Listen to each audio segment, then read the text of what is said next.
आज अब पिर्सङसो गर्दैछौँ। बङ्गुर छैन, भोलि फादा गर्ने हो। यस्तो छ। यताति त गरेर सकिसक्यो। अब यता बाँकी छ। तर खाल्टोमा छिरेर पुरा सोर्नुपर्छ।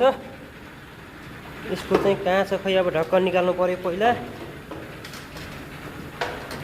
ढक्कन पनि यता रहेछ। यस्तो पैसा कमाउन गाह्रो छ नि हो, कोरिया भन्ने हो, गाह्रो छ साथीभाइ हो।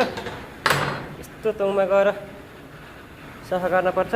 यस्तो लाएर गम्बुट लाएर यो बग्दै गरेको उसमा पस्ने हो। कहाँ 2 लाख कमाउनु सहिलो छ हो, कहाँ सहिलो हो नि, यति गाह्रो छ।